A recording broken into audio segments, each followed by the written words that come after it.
జై శ్రీరామ్. హాయ్ అండి, అందరికీ నమస్తే. నేను మీ శ్రీ కృష్ణ తులసి అండి. పండగ రోజు నేను పూజ చేసుకున్న తర్వాత అయోధ్య నుంచి ఆ రామయ్య తండ్రి అక్షంతలు వచ్చినాయండి ఇంటికి. అక్షంతలు తీసుకున్నప్పుడు నాకు చెప్పలేనంత ఆనందం వేసిందండి. అప్పుడే ఒక చిన్న డౌట్ కూడా వచ్చింది నాకు. ఏంటంటే రామయ్య తండ్రి కళ్యాణం జరగలేదు, అలాగే విగ్రహ ప్రతిష్ఠ కూడా జరగలేదు కదా, ఈ అక్షంతలు ఏంటి అని డౌట్ వచ్చింది. అప్పుడే నేను ప్రణవానంద గురూజీ గారి వీడియో చూశానండి.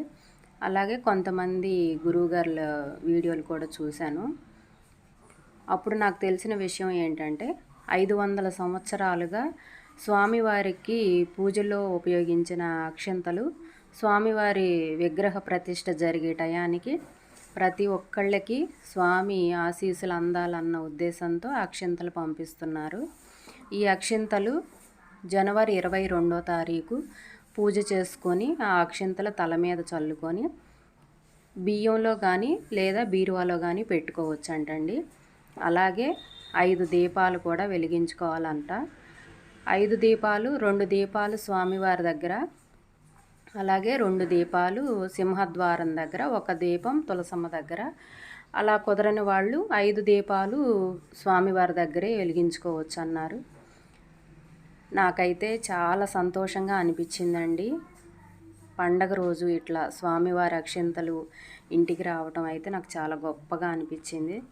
మాటల్లో చెప్పలేనంత ఆనందం అండి. ఎంత అదృష్టం ఉంటేనో అయోధ్య ఎక్కడ, మనం ఎక్కడండి, అక్కడి నుంచి అక్షంతలు రావటం చాలా సంతోషంగా అనిపించింది.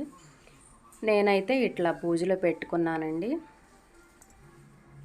నా వీడియో మీ అందరికీ నచ్చిందని అనుకుంటున్నాను. ఆ రామయ్య తండ్రి ఆశీస్సులు మనందరికీ ఉండాలని, అందరికీ మంచి జరగాలని మనస్ఫూర్తిగా కోరుకుంటున్నానండి. నా వీడియో నచ్చితే లైక్ చేయండి, షేర్ చేయండి, సబ్స్క్రైబ్ చేయండి అండి. Thank you.